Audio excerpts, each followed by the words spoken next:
Good evening, everyone. I am Sudiksha. I'll be one of your TAs for this course.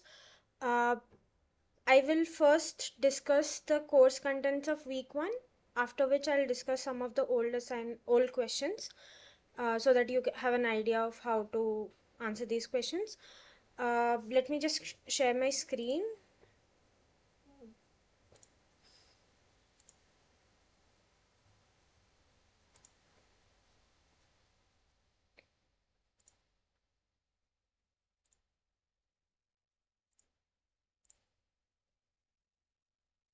I hope you can see my screen. Okay. So, the first week has some introduction to what science is, what biology is, and how. Just a sec.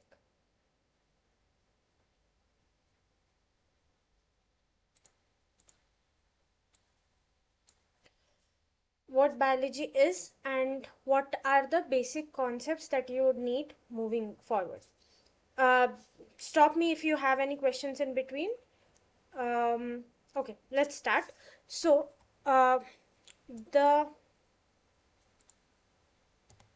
first question that is there is, what is science and what are its objectives?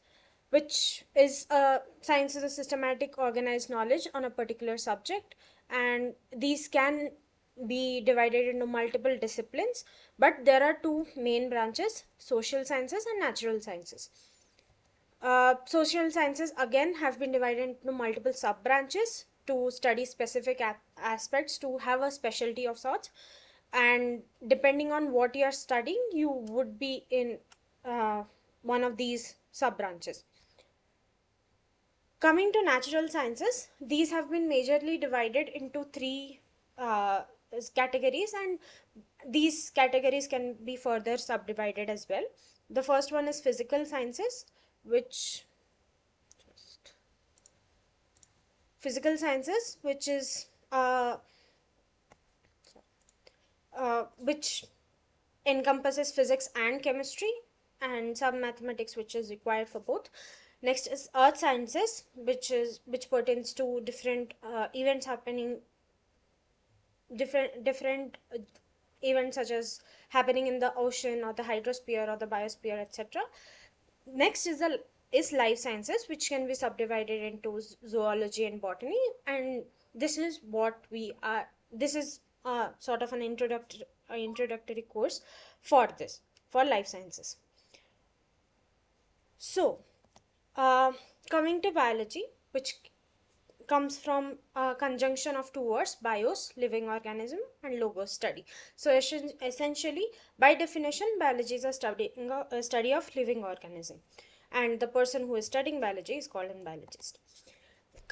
Some of the known figures in biology, very well known figures in biology, are Aristotle, who was a Greek philosopher who introduced the idea of classification in the scientific community, and therefore is also known as father of biology.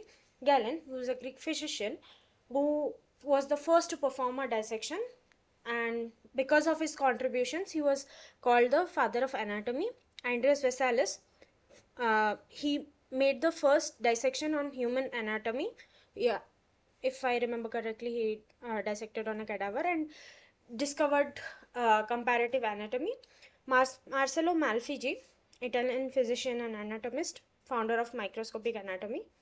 William Harvey, who showed conclusively that the heart pumps blood, and therefore the blood circulates, and therefore because of this he is also known as the father of cardiology. Anton van Leeuwenhoek, the first person to use a microscope and discovered that there are microorganisms known as uh, such as protozoans, which he called animalcules, because he thought these were the basic unit making up a bigger organism. Charles Darwin, who wrote the book on Origin of Species, and uh, where he discusses about Darwin and finches and artificial selection, etc. So the two divisions of biology are botany and zoology.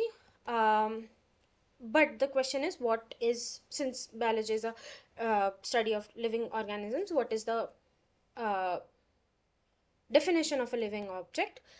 If you are to compare a living object with a non-living object such as an engine, it will have a lot of common properties, such as food, such as fuel intake in terms of food in case of a living system, metabolic reactions which can be compared to combustion in an engine. There will be a mechanism to utilize energy, anabolic reactions.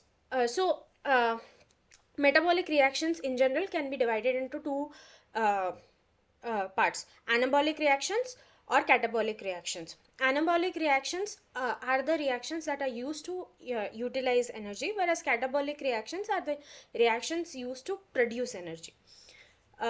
This is like a side note of sorts. Uh, Again, living systems have a mechanism to dispose of the waste, and which is also there in our diesel system. So what exactly is the difference?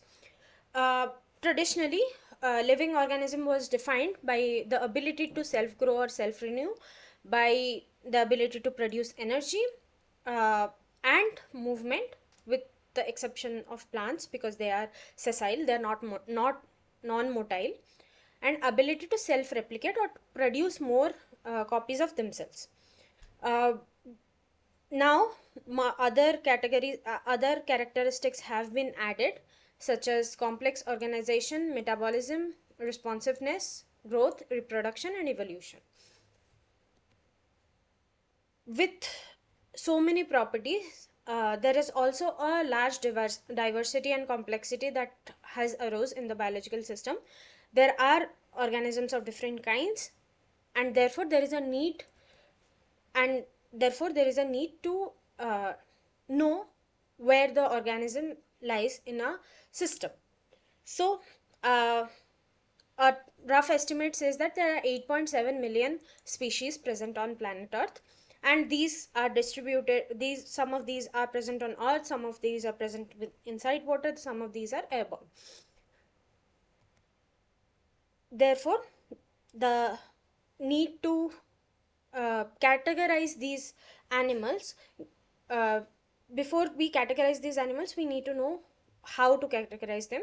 So these are some of the properties by which animals are categorized. First is shape.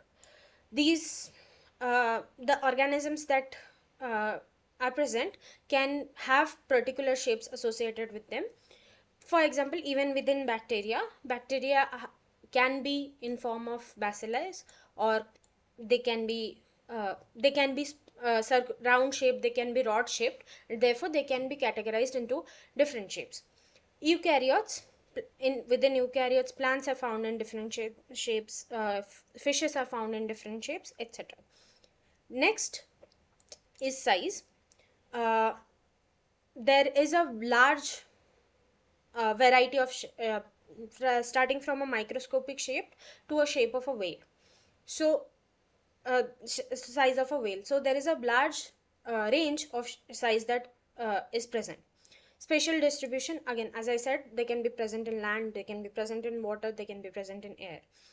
And biological activity, the because these animals are present at animals, plants, because these species are present on different conditions, they need to have slight changes to their metabolic activities to adapt to these conditions. The way they process the energy, or the way they produce the energy, is going to be different slightly. So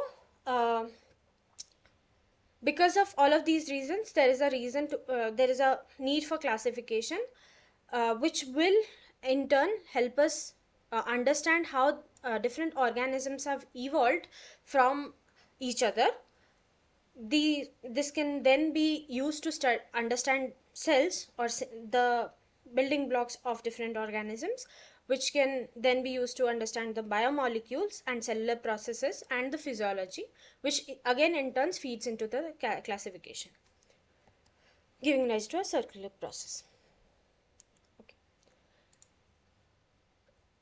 Next, so we know now why classification, because there is a large range of properties present in every organism. So we need it for convenience to study the living organisms, so that we can identify them, group them, and if need, we can extrapolate from other organisms. So, again, the relationship between different species gives us an idea of if a technique developed for one species can be used for a related species or not. For example, when we do experiments on monkeys or mice, we extrapolate it with some corrections to apply it to human trials after a lot of processing, but the initial testing is always done in mice or in monkeys. This is how the various drugs are made, various vaccines are made, various processes are checked, because you cannot do experiments on higher animals anyways. So if it's a close relative, it is easier to extrapolate the experiments. If there are if say you find a new animal, if it shares a lot of common traits with an existing grouped animal, you can then categorize it to somewhere close to that animal. So how to classify? The initial classification was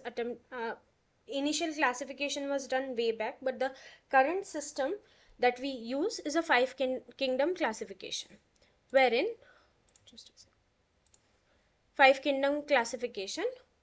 the classification is done based on cellular structure, whether there is a nucleus present, whether there is no nucleus, whether there is a cell wall present, whether there is no cell wall. It is also done in respect to body organization, whether they have a single layer, a multi-layer, or a multi-layered organism. The mode of nutrition, whether they are autotrophic or heterotrophic. I'll be explaining all of these terms later also. And the mode of the reproduction, if it's hermaphrodite, if it has both the sex organs, or if it has only one set. Okay, based on these, the five kingdoms are Monera, Protista, Fungi, Plantae, and Animalia. Coming to except for Monera, every other kingdom is a eukaryotic kingdom. Now, the difference between prokaryotes and eukaryotes: prokaryotes do not have a well-defined nucleus, whereas eukaryotes have a well-defined nucleus. Prokaryotes lack organelles, which are various subcellular structures that are present in a cell, whereas eukaryotes have well-defined organelles. There are other differences that also arise because of this, but that will be discussed in one of the next classes. Now, coming to the cell wall. So the cellular structure is such that there is the nucleus or a nucleolus, there is the cytoplasm, and there is a cell membrane beyond which is the outermost covering of a cell. Beyond the cell membrane, there are at times a cell wall present. This cell wall usually is present to provide more rigidity to the cell. This cell wall may be present or absent, and based on this, the five kingdom classification varies. For example, in case of Monera, the cell wall is non-cellulosic. It is not made up of cellulose. So is in case of plants. It is also non-cellulosic. Whereas in case of protista and fungi, the cell wall is present and it is in form of it is a cellulose derivative. However, in case of animalia, the cell wall is absent. Now, coming to, again, as I said, the cell type is prokaryote or eukaryote. Depending on this, if it's a prokaryote, the nuclear membrane is going to be absent. Whereas if it's eukaryote, the nuclear membrane is going to be present. So therefore, except for Monera, in all of the other kingdoms, the nuclear membrane is present. Next, organization. Monera and Protista are mostly unicellular organisms with some crosstalk in between them, whereas fungi is multicellular. Plants and Plantae and Animalia have tissue or organ level of organization within them. Now coming to the trophism or the mode of nutrition, the trophism can be autotrophic or heterotrophic. By autotrophic, it means that the species is making their own food, whereas heterotrophic means the individual is not making their own food, rather it is dependent on something else for as their food source.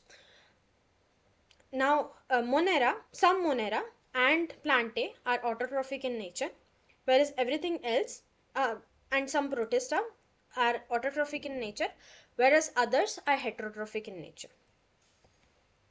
So coming to the first kingdom, Monera, which essentially encompasses all the bacteria that is there.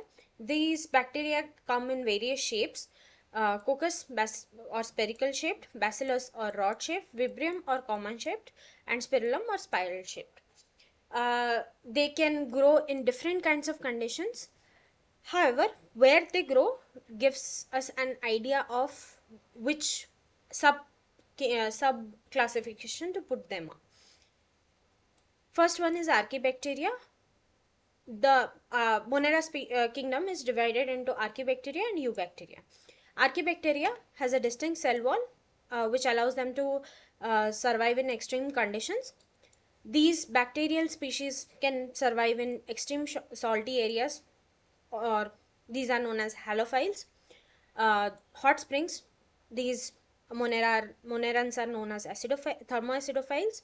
Marshy areas, these monerans are called methanogens.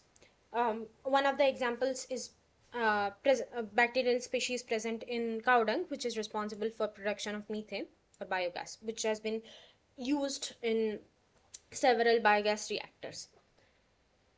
Eubacteria are called as true bacteria because of presence of a rigid cell wall and a well-defined flagellum for motility. So essentially it is like this.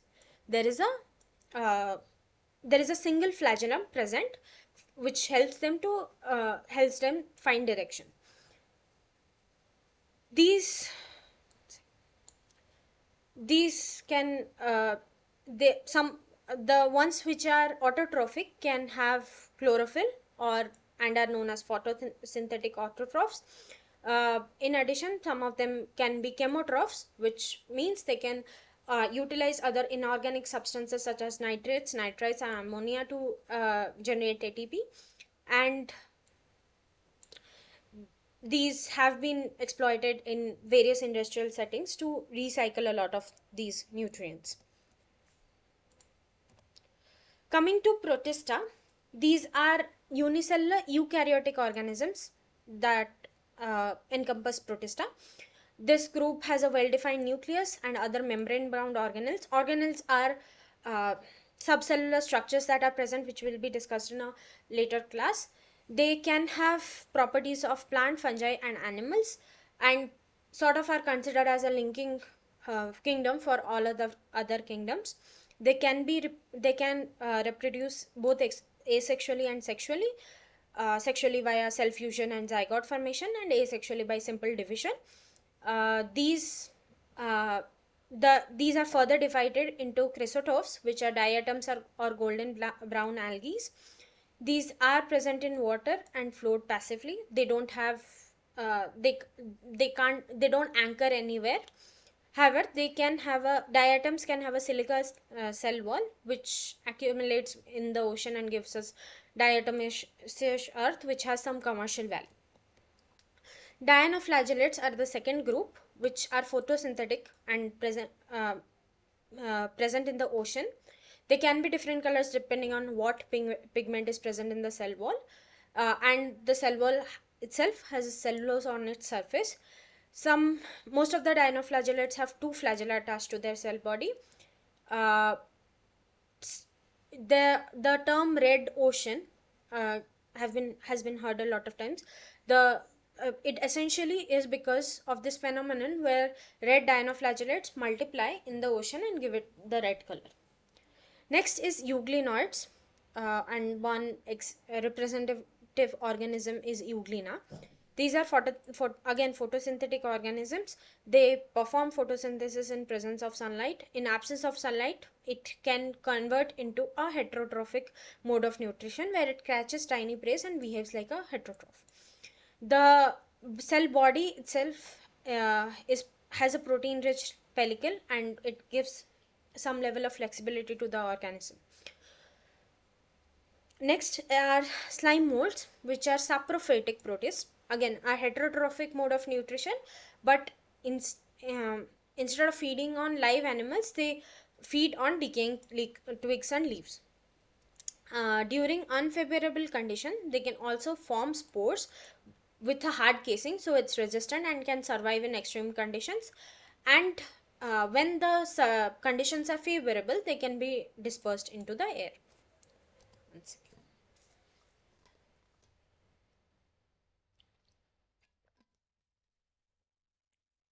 Now coming to kingdom Plantae, which are multicellular in nature. The cell wall is made up of cellulose. They are mostly photosynthetic. Some insectivorous plants are there, but these insectivorous plants feed on the insects to gather. They also have a photosynthetic ability, but they eat insects to gather nitrogen or other micronutrients that they need. They can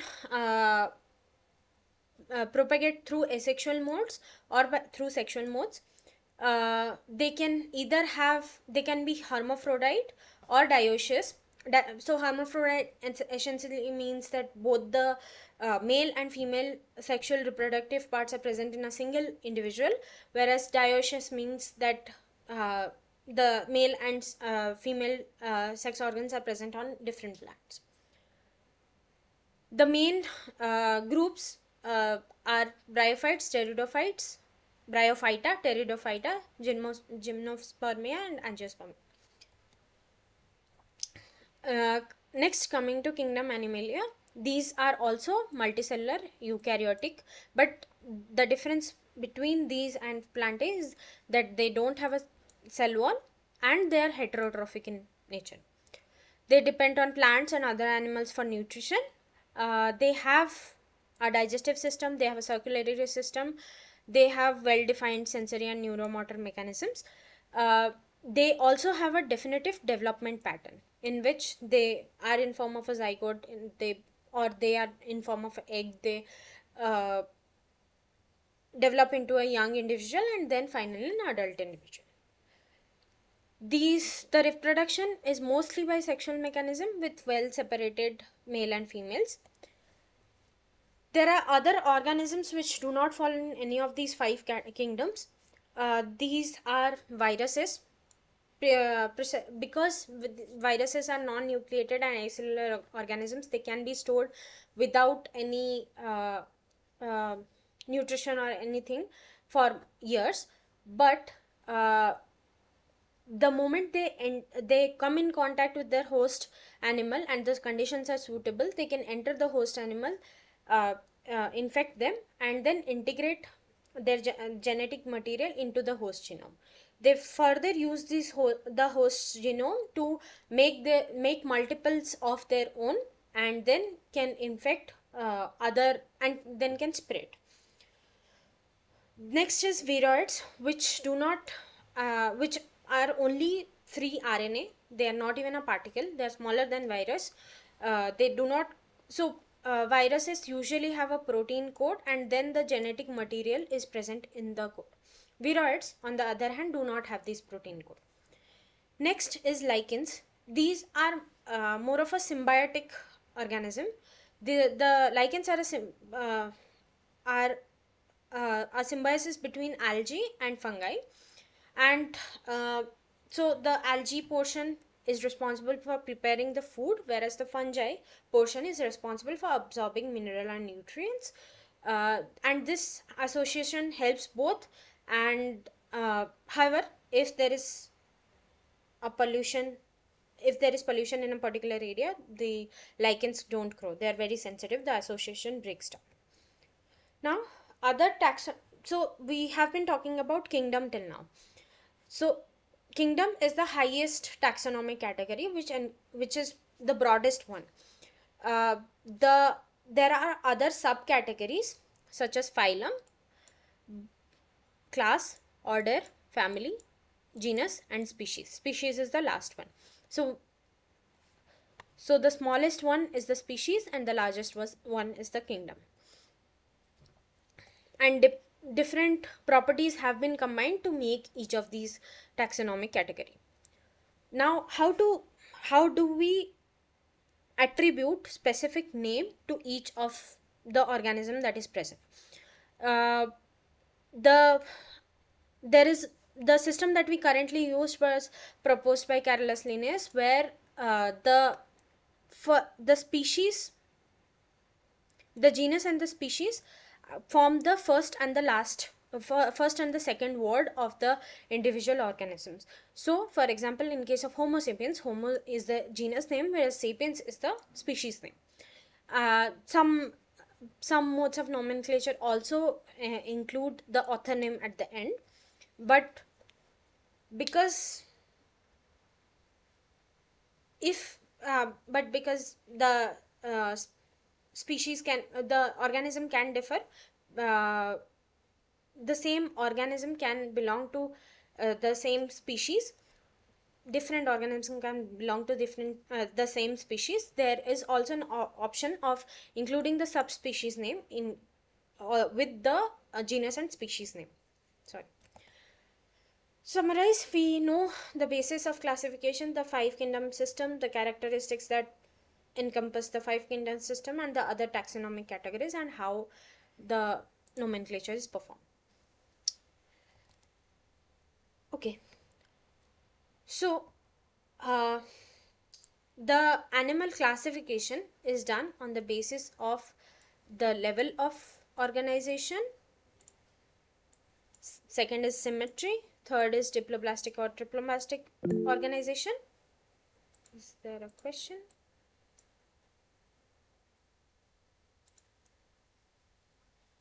Sorry, 1 second.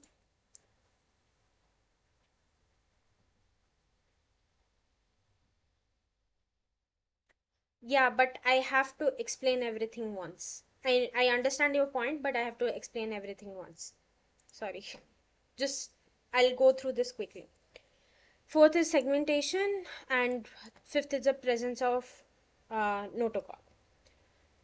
Coming to the first one, which is the levels of organization, the organization can vary. It can be cellular level, it can be tissue level, it can be organ level, or it can be organ system level. In case of sponges, the cells are present in loose cell aggregates, therefore there is a cellular level of organization. Tissue is a collection of cells specialized for particular function, and these tissues are isolated from other tissues with various layers. Tissue level organization is present in coelentrates, where cells doing similar function is present in form of one tissue. Organ level organization is first seen in platyhelminths, where different tissues are organized to form a specific organ which is specialized for a particular function. Then comes organ system level of organization, which is present in case of annelids or arthropods. For example of that is a circulatory system, where multiple organs can combine to form a single system, which is, in case of circulatory system, responsible for pumping blood. Next is symmetry. The symmetry, uh, the basic concept of symmetry is, if you were to draw, can you find a line where around which the uh, organism uh, is of the same shape and has the same number of digits, etc. So the symmetry can be radial, or the organism can be asymmetric, where you cannot find a plane through which the organism can be divided into two equal parts, which can be seen in sponges and snail. It can be radial, where it can be divided through multiple planes into two equal parts, which can be seen in hydra, jellyfish, etc. Or it can be bilateral, in which there is a single plane through which it can be divided into two equal parts, which is what we see in dog, frog, humans, etc. These are some of the examples. Next, coming to the diploblastic and triploblastic organization. So, during developmental stages, the zygote reorganizes itself and forms what is known as germinal layers. These germinal layers can be ectoderm, endoderm, and mesoderm. The ectoderm is, during development, the ectoderm is usually present at the outside, endoderm is present in the inside. If it is a triploblastic animal, the middle layer is usually mesoderm. However, if it's diploblastic in nature, the ectoderm and endoderm is separated by mesoglia, which is sort of like a false mesoderm. These layers later rearrange themselves and form different organs. For example, the uh, the gut of human body is arises certain layers of gut of the human body arises from the endoderm, whereas the nervous system is mesodermal in nature. Now, coming to the next one, which is segmentation. In certain animals, segmentation is present. It is not present in every organism. So the concept behind segmentation is, can you find at least some repetition of either externally or internally? If there is an external segmentation, then it's if there is a repetition externally, it's known as external segmentation. If there is a repetition internally, it's known as internal segmentation. Can you find at least some repetition, which is seen very properly in earthworm, where it shows these ring like structures. So these ring like structures are repetition of the same structures again and again, and this particular concept is known as metameric segmentation, or the phenomenon is called as metamerism. Next, coming to notochord, which is a rod like structure packed with vacuolated cells, which runs through the midline of an organism. So the organisms showing a vertebral column is known as vertebrates. The notochord, after development, converts into vertebral column in some animals, and these are known as vertebrates. If it does not convert into a vertebral column, it is known as invertebrates.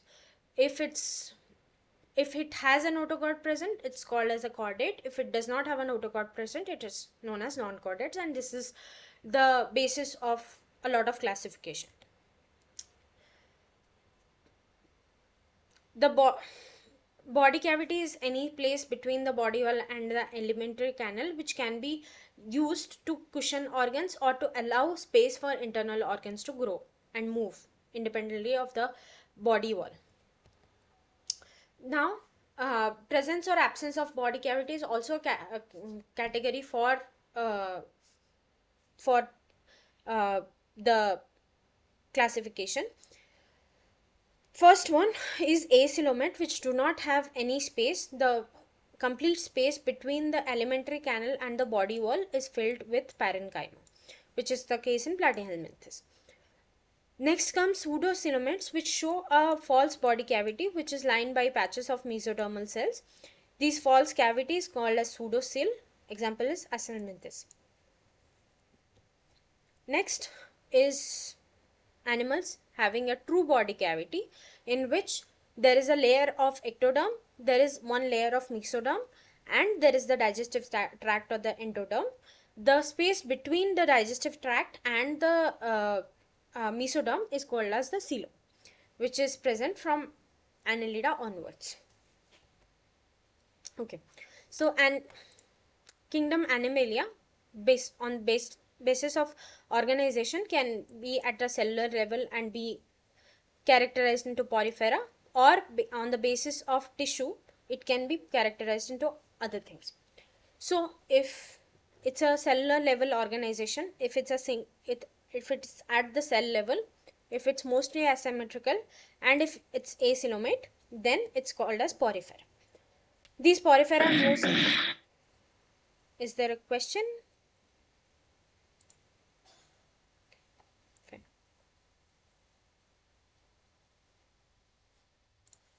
These porifera are mostly aquatic, are all aquatic, mostly marine, except for one Spongylidae family which lives in fresh water.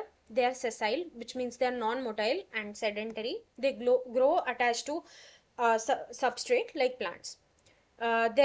These are a these are a combination of multiple cells, but there is no organization as such, which is why they are present in porifera. They have an outer ectoderm and inner ectoderm. They so the outer layer, the inner layer is in form of a tube wherein they take in water and then push out water using these pores, through which they can capture their prey. There are contractile vacuoles which are present in some freshwater forms but not in marine forms. If you were to take a piece of sponge and cut them, they can develop into other individuals. Therefore they have a high power of regeneration. Depending on the organization, they can be ascon type, scion type, or leuconoid type. And these are some of the examples of poriferans. Next, coming to, if they have some tissue level of organization and have a radial symmetry, but are acoelomates, they can be classified into Coelenterata or Cnidaria or Ctenophora. Coming to Coelenterata or Cnidaria, these are again colonial. They can be found in form of colonies or as solitary organisms. They can be sedentary or free living. They are mostly marine but can be found in freshwater like hydra. Their body is radially symmetrical. They have tissue level organization. There is a body cavity known as coelentron, which helps in digestion and circulation, present in the middle of the body. There are two types, polyps and medusa. Polyps are attached to a surface and are sedentary, cylindrical forms. Medusa is free living and umbrella shaped. Again, these are some of the examples. Sea anemone is one of, there are certain animals which switch between a medusa form and a polyp form, whereas there are certain animals which are present in specific forms. Sea anemone is always present in form of polyp, whereas jellyfish is present in form of a medusa. The mouth is surrounded by tentacles which help in locomotion and capturing the prey. There is a body cavity in which, but there is no inlet and outlet. The inlet and the outlet are same. They take in the prey, they digest it, and if needed, they throw it through the same opening. There are specialized cells known as cnidocytes, which is a basically a stunning structure. Uh, they have certain compounds that helps in catching the prey and releasing some toxin to incapacitate the prey. They have a poorly developed nervous system, forming a nerve net in this area specifically. The reproduction can be both asexual or sexual. For example, in case of hydra, they reproduce by forming buds like these, which after maturing can break off. Whereas if in certain cases they can undergo sexual reproduction involving two organisms in which they form gametes. Okay, now coming to Ctenophora. Ctenophora are exclusively marine. They have radial symmetry. They are diploblastic in nature.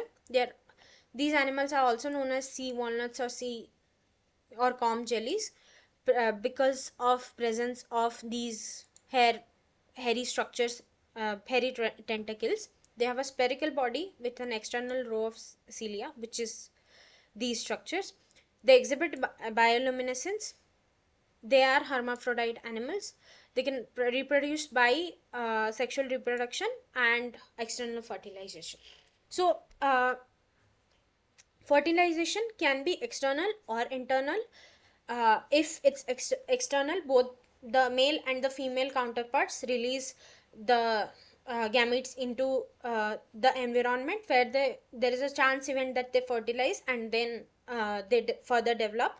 It can be internal, wherein uh, the male organism releases the gametes into the female organism, into the reproductive area of the female organism, where they'll fuse and zygote will form. For after this fertilization, the development can be internal or external. In cases like birds, where the development is external, there is some development happening inside the female inside the hen, wherein but after a point uh, the egg can be released outside, and the development in further happens outside.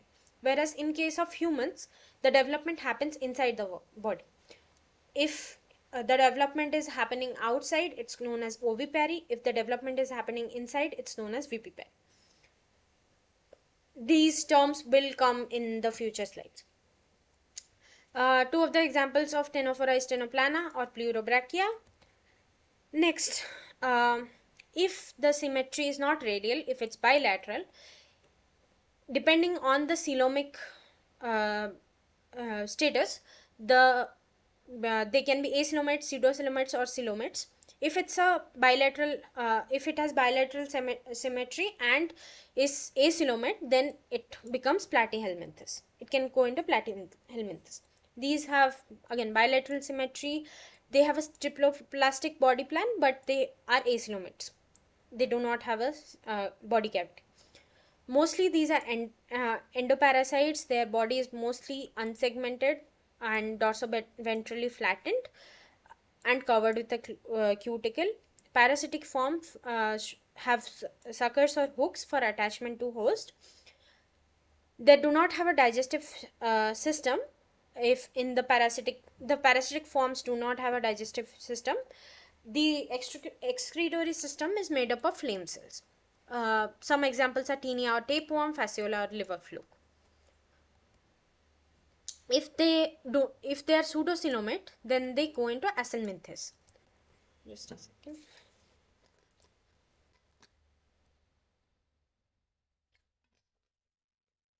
These are more commonly known as roundworms. They are mostly parasitic, live in body fluids of the host. The body is long and cylindrical and thread-like, so you might find tiny threads, thread-like structures will move around. They are mostly acelminthes. Uh, these are bilaterally symmetrical, triploblastic with a perivisceral cavity, which leads to them being pseudocoelomates. These animals show tube-like body plan, uh, and they have longitudinal muscles but no circular muscles. Excretion takes place by protonephridia. These roundworms have an average life of 4 months and have a life cycle ranging as early as 14 days to as long as 80 days depending on the species. Some of the examples are Ascarius, Ucheria, and Dracunculus. So essentially these are present in, these are also mostly parasitic. There are some examples which are not parasitic, but they can be found in different they can be found in humans, they can be found in pigs, they can be found in chicken.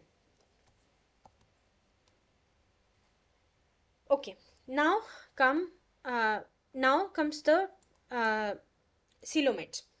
These coelomates can have different, they can be differentiated into different phyla.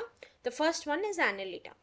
They're mostly aquatic. They can be marine or freshwater. There are some uh, terrestrial organisms present. They can be sedentary or free living. Some of them are commensal, some of them are parasitic. The body is elongated, triploplastic, bilaterally symmetrical, true coelomates, and vermiform. The there is metameric segmentation present, like you see in earthworm. They are externally segmented by transverse groups and internally into a number of division. Each division is called a segment, metamere or somite. This somite comes in later stages. Uh, the body organization is a organ grid system. There is a single layer of columnar epithelial cells known as epidermis. They're also covered by a thin cuticle, but this cuticle is not made up of chitin. The body wall is contractile or dermomuscular, consisting of outer muscle fibers and inner outer circular muscle fibers and inner longitudinal. So if there are muscles present like this will help in contracting inwards. If there are muscle present like this, they will help in the front and back movement. These are the ones present like this are longitudinal, the ones present like these are circular. If there are appendages present, they are jointed. In certain cases, some bristle-like structures are present called as setae or ketae, embedded in skin, and these help in locomotion. Some examples are Nereis, earthworm, and leech. Next comes arthropoda. The largest phylum. These can be solitary or colonial depending on the species. They're mostly free living. They are bilaterally symmetrical. They are covered with a chitinous cuticle. Their body can be divided into head, thorax, and abdomen. So in some animals, head and thorax fuse to form cephalothorax. So cephalus means head. So wherever you encounter the word cephalus, it usually means head. Arthropods, they have legs for crawling, creeping, walking, or wings for flying. Examples are cockroach, butterfly, scorpion, centipede, grasshopper, and ants. Depending on how many appendages they have, they can be further classified. They show sexual dimorphism. Uh, there is a difference between male and female individuals. These animals are oviparous. They lay eggs. The fertilization is internal. The development can be direct or indirect. Indirect development means there are these stages in between the egg and the adult, which look very different from either of the extremes. If there is indirect development, this process is known as metamorphosis.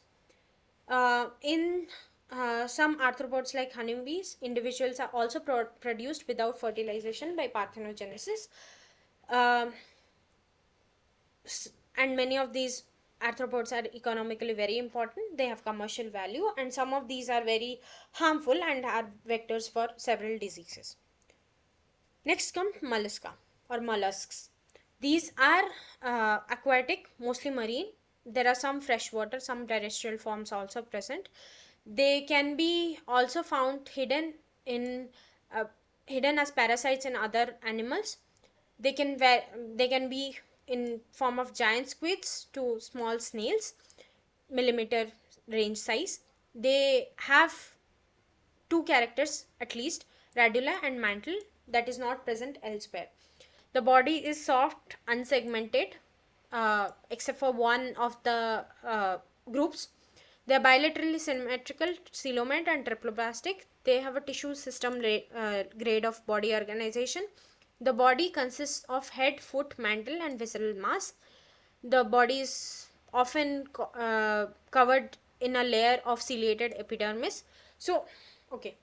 Uh, on a surface, if there are these small bristle like uh, objects present, these are mostly cilia, which help in movement along the surface. There, some organisms uh, also, some organisms for movement, as I said, have flagella, like a uh, single hair like protrusion. These help in locomotion. Cilia may or may not help in locomotion.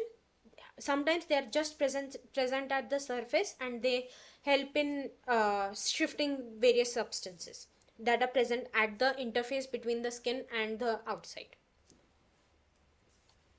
In mollusca, there can be a exoskeleton, calcium based exoskeleton uh, secreted by the mantle. Examples are chitin, octopus, sepia, and pila. Their head is distinct. They have mouth, eyes, tentacles, and other sense organs, except in these two groups.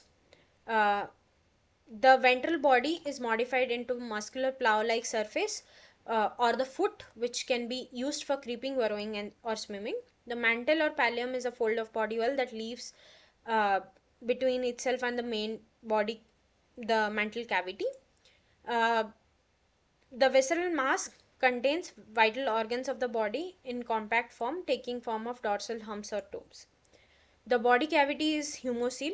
The blood in coelom. Hemocoel, if hemocoel is mentioned, it's usually blood within coelom.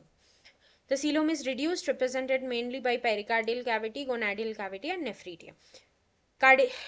Pericardial cavity pertains to circulation system, gonadal cavity pertains to uh, reproductive system, and nephridia is uh, uh, is for excretion.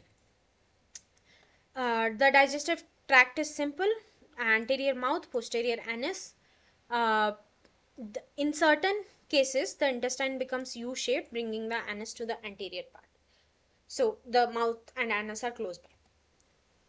The sexes are usually separate, or they are dioecious, but some might be hermaphroditic. Fertilization can be external or internal. Development can be direct or indirect through a stage called a veliger larva. Next comes echinodermata. These are spiny skinned animals. Uh, they are mostly marine, so they're exclusively marine. They can be solitary, sedentary, or free living, colonial, or and benthic. What benthic means is they can be dwelling on the they always dwell at the uh, bottom of the water body of the ocean. They have a radial symmetry with pentamerous symmetry. 5 different planes can be found. They are spherical. They can be spherical, elongated, or star shaped. They do not have a well defined head. They have a spiny exoskeleton made up of calcareous plates. The presence of a water vascular system in They have a water vascular system in the body for locomotion. They The water enters to the water vascular system through an opening called as madreporoid here. um, Examples are starfish, sea urchin, bitter star, sea cucumber. Okay. Next is hemichordata. These are also exclusively marine animals. Live at the bottom of the sea, benthic again. They are mostly free living. Some are sedentary. The body is soft, fragile, vermiform, or unsegmented. They have 3 parts: the proboscis, the collar, and the trunk. The buccal cavity gives rise to a rod-like structure, which is considered as notochord by some scientists, but therefore the name hemichordata, false chordate. They feed on microorganisms present in water. They are spiny skinned animals. The proboscis helps in making burrows, where the entire body brings about movement. Alimentary canal is complete, straight or U-shaped. If it's U-shaped, This is the mouth and this is the anus very close by. If it's straight, it's like a straight line. Respiration occurs by paired gills. Gills open as gill slits. The circulatory system is simple and closed type. Blood is colorless. Nervous system is embedded in the epidermis on both dorsal and ventral sides. Uh, the sexes are separate, so these are dioecious again. The fertilization is external, development is indirect through a free swimming larva stage. The phylum happens to be a connecting link between non-chordata and chordates. So everything until echinodermata is non-chordate, there is hemichordate, and then there is chordata. Okay, now coming to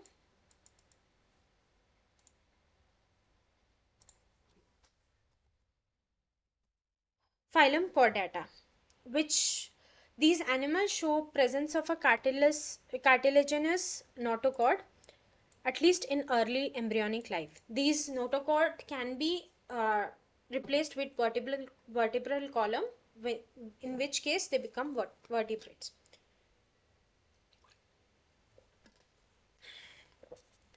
At some stage in life, they have gill slits present in the pharyngeal region. They have a dorsal nerve cord running through their body length. The animals have a notochord. If they have a notochord but do not have a vertebral column, they are known as invertebrates. If they have a vertebral column, they are called vertebrate chordates.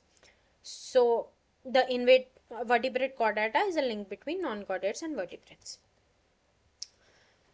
Differences: notochord present, notochord absent. The central nervous system in case of chordates is dorsal, hollow, and single, whereas in non-chordates it's ventral, solid, and double. The pharynx is perforated by gill slits. In case of non-chordates, gill slits are absent. In case of chordates, the heart is ventral, whereas in case of non-chordates, if the heart is present, it's dorsal.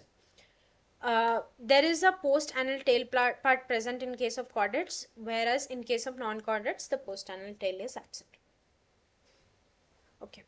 Now, coming to the phylum chordates, this can be divided into three subphylums: Urochordata, Cephalochordata, and Vertebrata. Urochordata and Cephalochordata form protochordates. Okay. The Urochordata are also known as tunicates or tunicata.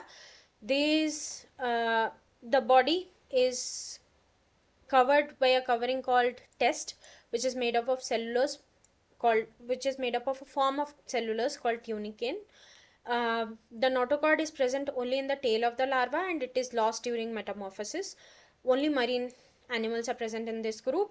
Pharynx has many gill slits, as you can see here. Examples are Herdmania, Salpa, Doliolum. Coming to Cephalochordata, these animals are also called as landslits. These are small fish-like animals that are not longer than 5 centimeters in length. They live partly buried in soft marine soils. Again, benthoic. Notochord is present throughout the life and extends in length with the length of the organism. They show chordate characters such as presence of pharyngeal gill slits, tail, and dorsal nerve cord. Branchiostoma is one of the examples. Coming to vertebrata. Vertebrata is subdivided into many groups. The first division, in case of vertebrata, the notochord is replaced by cartilaginous or bony vertebral column in adult. Therefore, all vertebrates are chordates, but not all chordates are vertebrates. The basic chordate character, besides basic chordate character, vertebrates have a ventral muscular heart with 2, 3, or 4 chambers. Depending on that, there is a division later on. Kidney for excretion, osmoregulation. Osmoregulation essentially means salt regulation. If whether or not the animals can, if present in a very high osmolar gradient, if they can control their internal osmolarity or not. is what is meant by osmoregulation. Paired appendages, which may or may not, may be fins, limbs, wings, etc.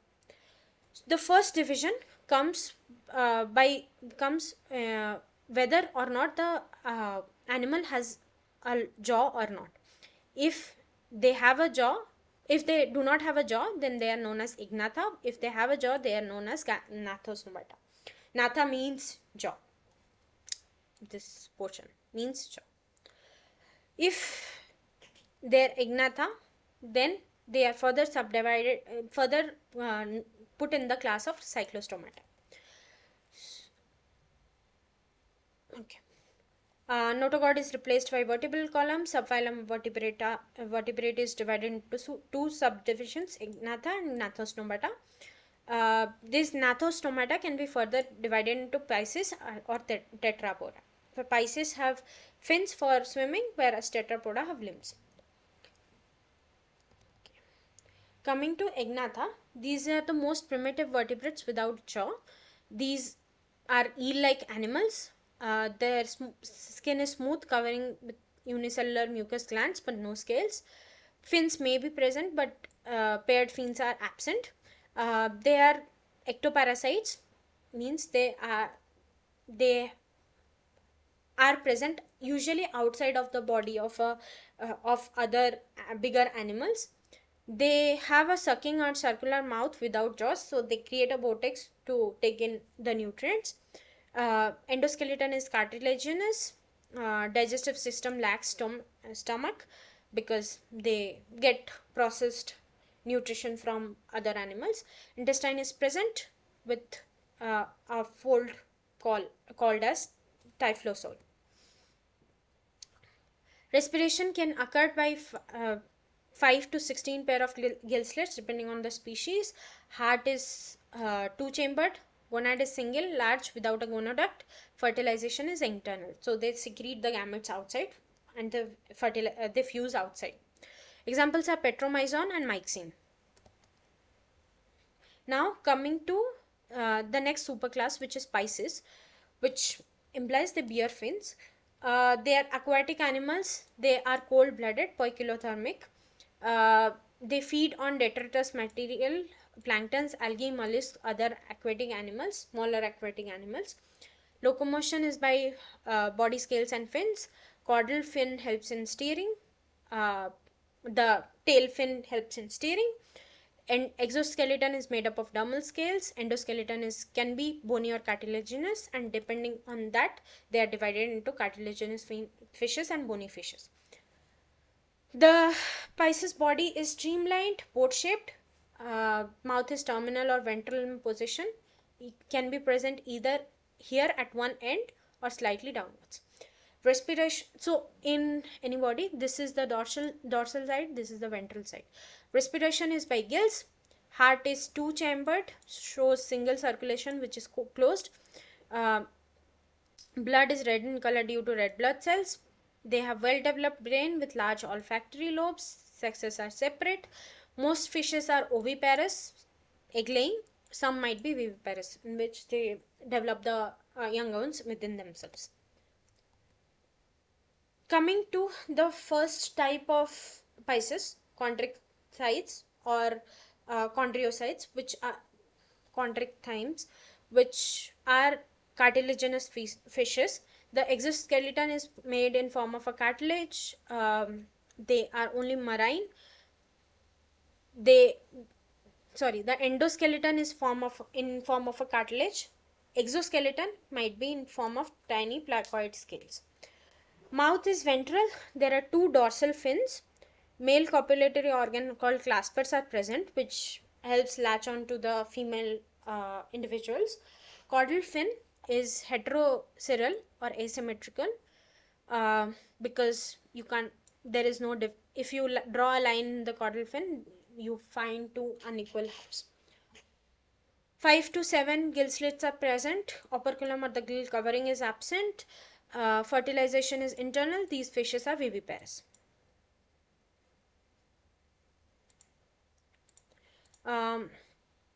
Examples are sharks, electric ray, stingray, hammerhead sharks, sawfish, etc.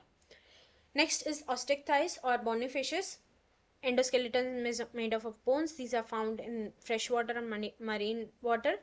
Exoskeleton is made up of cycloid or tenoid scales depending on the shape. Mouth is terminal in position, present at one end. Single dorsal fin is present. Claspers are absent. Caudal fin is symmetrical. Four pairs of gill slits are there, and these gill slits are covered by operculum. Fertilization is external. These fishes are oviparous. Bombay duck, pamphlet, catla, all of these are examples of bony fishes. Next comes tetrapoda. These animals bear two pairs of limbs or appendages. They can there are certain exceptions. Some animals like snakes are limbless. There are four subclasses: amphibia, reptilia, aves, and mammalia. Amphibia, these animals act like a switch between Pisces to tetrapoda. Certain life stages of these animals live is in on land. Certain life stages are in water. They are also cold-blooded. They are carnivorous. The body is divided to head, trunk, and tail. Sometimes tail is absent. For example, adult frogs don't have tail. There are two pairs of limbs which arise from pelvic and pectoral girdle. In frogs, webs are present between digits which helps them swim. Skin is mostly moist, glandular with a mucous membrane. There are prominent eardrums or tympanic membranes present in the head. Examples are frog, toad, salamander, etc. Intestine and digestive glands are well developed. Circulatory system is of closed type. Heart is three-chambered and ventral. RBCs are biconvex and nucleated. Respiration is through skin, lungs, and buccopharynx. So some gas exchange happens through the skin, some happens through the water they have ingested, and some happens through lungs. Nervous system is well developed. Sexes are separate, oviparous. Fertilization is external. Development occurs in water and is indirect. Metamorphic. The tadpole stage is present between an egg stage and an adult frog. Next class is reptilia, which are mostly crawling animals like cobra, crocodile, turtle. They are the first true terrestrial vertebrates because their development can happen outside. However, some examples are there of aquatic or semi-aquatic animals present. Most of them are carnivorous. Locomotion is by limbs which are developed into pentadactyl digits or claws, 5 digits essentially, to which help the animal to creep or crawl. Reptiles again are cold-blooded. Skin is dry, non-glandular, covered by epidermal scales, cutes, or plates. Heart is incompletely four-chambered. Ventral circulatory system is of closed type. Okay, by different chambers in heart is whether they have a valve separating two chambers. If the valve is leaky, then it's incompletely chambered. If the valve is properly shut, then it's completely chambered. Here, and depending on the class, there is a difference between how many chambered hearts they have. Eardrum is depressed. Respiration is through lungs. Brain is well developed. Olfactory lobes and cerebellum are better developed than amphibians. Sexes are separate, show prominent sexual dimorphism. Fertilization is internal. Reptiles are oviparous. They lay eggs and show parental care. They take care of the young ones. Next is aves or birds. They include flightless birds as well as flying birds. The forelimbs are modified into wings for flying. The hind limbs are used for walking or running. Certain cases in aquatic birds, they have web between toes. The body is differentiated into head, neck, trunk, and tail. They are homotherms, warm-blooded. Their exoskeleton is made up of feathers. The scales that are present, there are scales present on hind limbs. The skin is thin, dry, and non-glandular. Bones are hollow. The jaw forms beak. Usually teeth is absent. Special organs such as crop and gizzard are present to digest the food. Blood is red due to RBCs, again biconvex and nucleated. Whereas we have biconvex, humans have biconvex nucleated without nucleus RBCs. Heart is ventral in position, four chambered, showing double circulation. Respiration is by lungs, having air sacs for buoyancy.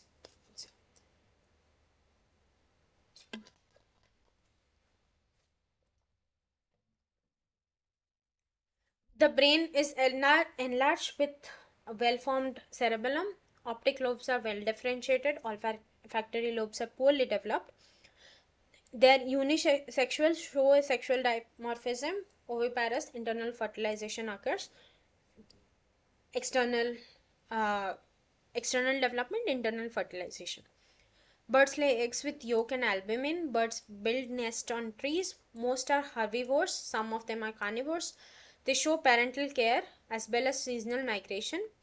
Uh, urinary bladder is absent, and the female show a presence of left ovary and oviduct to reduce body weight during flying. Next comes class Mammalia. The primary difference is these have mammary glands which are present for nourishment of the young ones. They can be terrestrial, aquatic, airborne, or treeborne, arboreal. Most of the mammalian individuals are herbivores. There are few carnivores and some omnivores, wherein they eat a combination of plants and animals. Locomotion is through by limbs. Body is divided into head, neck, trunk, and tail. These are again homeotherms or warm-blooded. Exoskeleton is made in form of skin, hair, fur, nails, hoofs. Skin is glandular, having sweat glands and sebaceous glands. Body cavity is divided into two parts, thoracic cavity and abdominal cavity by a diaphragm. So between the lungs and the abdomen there is a diaphragm running through, which divides the cavity. So the thoracic cavity houses the lungs, whereas the abdominal cavity houses other organs, lungs and heart. Mammals show presence of external ears. Teeth are of different types: incisors, canines, molars, premolars. Heart is completely four chambered with double circulation, as in the uh, blood pumps from the heart to the body and from the heart to the lungs. The heart also receives oxygenated blood from the lungs and then sends it back into the body. RBCs are concave without nucleus, except for camel, in which they have nucleated RBCs. Blood is red in color because of presence of hemoglobin. Respiration is by lungs. Brain is highly developed. Cerebrum shows transfer band called corpus callosum. Optic lobes are better developed than olfactory lobes in most mammals. Few mammals are oviparous, example duck-billed platypus. Some animals have pouches for development of young ones. These animals are called marsupials, examples are kangaroo. Some mammals are most of the mammals are placental and viviparous. Okay, so this is where we are right now with the division of kingdom Animalia. Okay, so out of the five kingdoms, we have read about kingdom Animalia in detail. Now comes kingdom plant. A typical plant, if you see, if you think of a plant, this is what you typically think, where there is a flower, there is leaf, stem, and roots. However, plant kingdom can be divided into two groups: non-flowering plants and flowering plants. Non-flowering plants are mosses and ferns. Usually, these do not produce flowers. Mosses have they do not have roots either. They can form spores in dry condition to as a survival mechanism of sorts, and when the conditions are favorable, these spores can be dispersed into air for propagation. Characteristics of mosses: simplest plants, no true roots, no vascular tissues, no transport. Simple stems and leaves, have rhizoids for anchorage, like tiny hair-like structures for anchorage. Spores from capsules for wind dispersal later on. They usually grow on damp terrestrial land, usually found near water bodies or places which have very high rainfall. Uh, this is how a fern looks like. The leaf is finely divided into small parts. This is the rhizome for anchorage. They have tiny roots. The leaves are called as pinnae and or frond. They also have spore producing organs. Ferns also have spore producing organs present on the leaves. This is an example of Polypodium pellucidum. Characteristics of ferns: roots, feathery leaves, underground stems. They have vascular tissues for transport and support. The spore producing organ on the underside of leaves helps in reproduction, usually grow in damp and shady places. Okay, now comes flowering plants. These have roots, stems and leaves.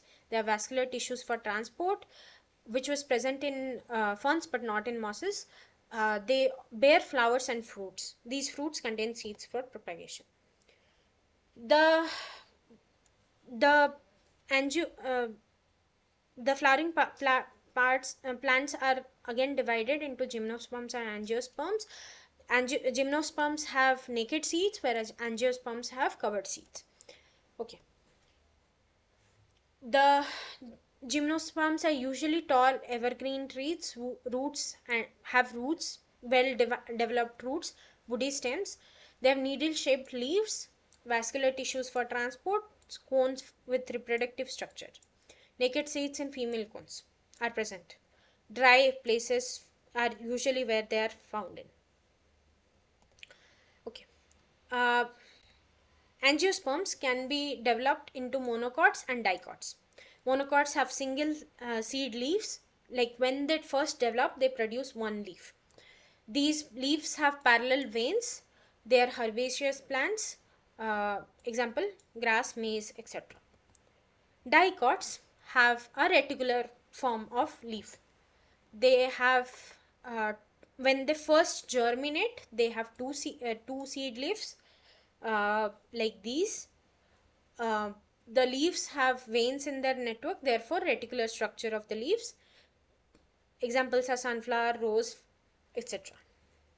So plant can be characterized into non-flowering spore bearing plants or flowering plants. These spore bearing plants, if they have if they don't have roots, they are known as mosses. If they have roots, they are known as forms. The flowering plants can be characterized into gymnosperms, where they produce naked seeds, or angiosperms, where they produce covered seeds. In case of angiosperms, they can be further divided into monocots and dicots depending on how many leaves they form upon germination. Are there any questions till now?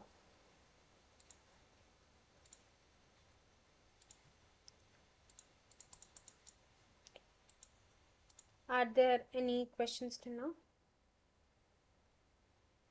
Okay. Okay. I will discuss some questions now.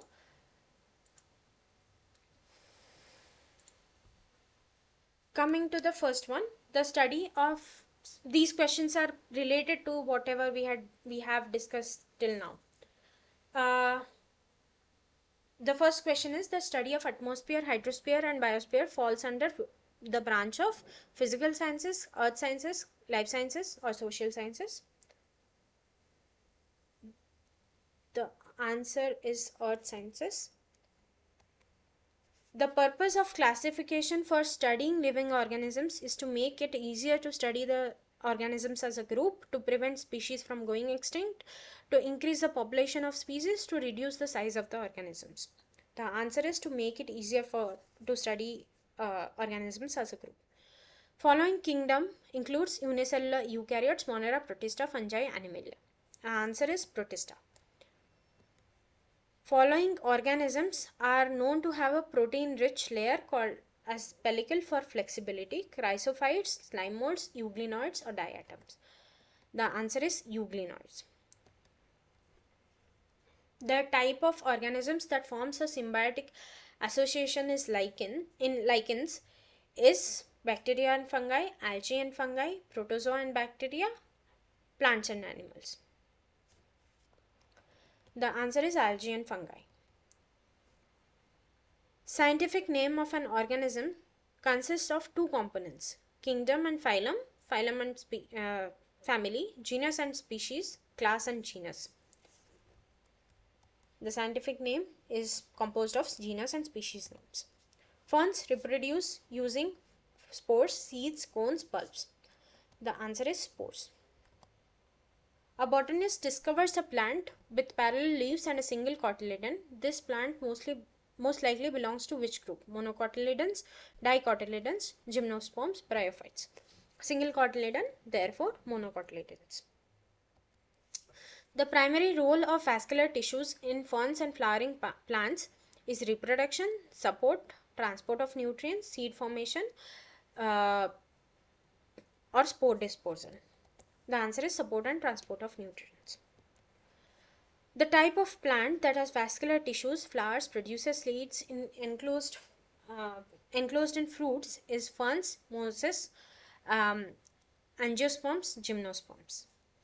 It has vascular tissues, it has flowers, it produces seeds within fruits. So the answer is angiosperms. In diploblastic animals like Cnidaria and the ectoderm and endoderm are separated by mesoglea, mesoderm, notochord, coelom. Mesoglea is the layer filling in between ectoderm and endoderm. A student discovers a marine animal with radial symmetry, bioluminescent capabilities. Which phylum does it most likely belong to? Ctenophora, Porifera, Mollusca, Echinodermata. The answer is Ctenophora. The subclass of Tetrapora that includes animals capable of both terrestrial and aquatic life undergoes metamorphosis is Mammalia, Reptilia, Amphibia, or Aphids. The answer is Amphibia. Following features of birds that make them uniquely adapted for flight due to presence of a three-chambered heart, non-nucleated RBCs, hollow bones with air pockets, or lack of gizzard. Answer is hollow bones with air pockets, because birds have a four-chambered heart. They have crop and gizzard. The reason they can fly is because they have air pockets. Characteristic that distinguishes arthropods from with other invertebrates is presence of jointed appendages, absence of a circulatory system, bilateral symmetry, lack of segmentation. The answer is presence of jointed appendages. Is there anything that's unclear, or are there any questions? Please let me know.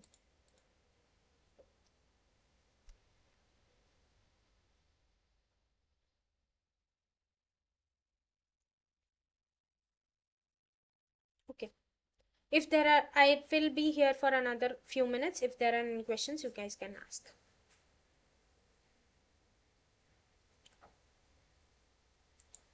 Hello, ma'am. Hi. Ma'am, from the hemicodata slide, Okay. there was something written about the nervous system. Can you please explain more Okay. in detail? Just let me open that slide.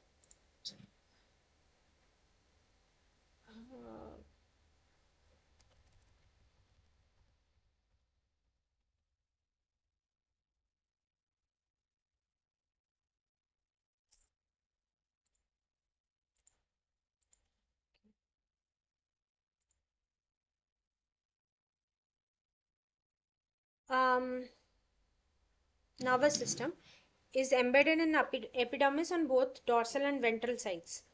So, one second. Let me just share the screen once more.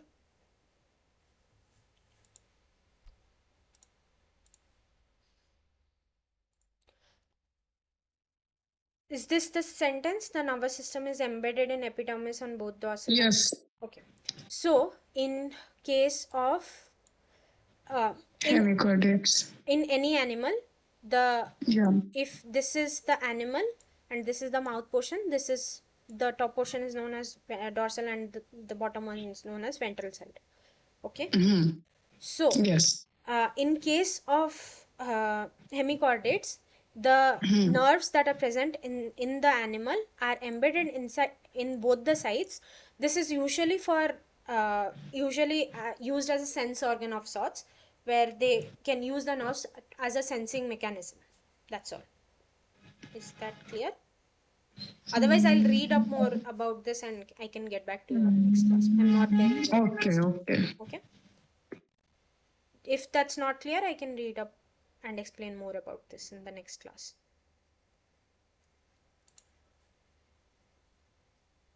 Anything else?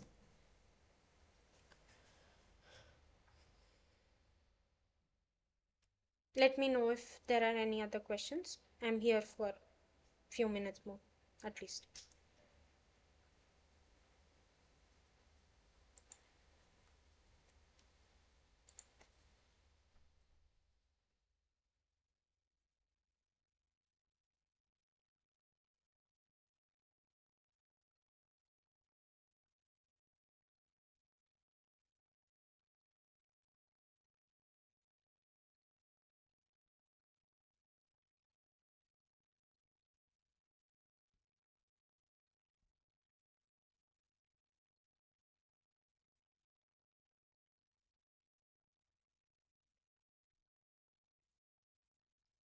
Okay, if there are no more questions, we can end the session here.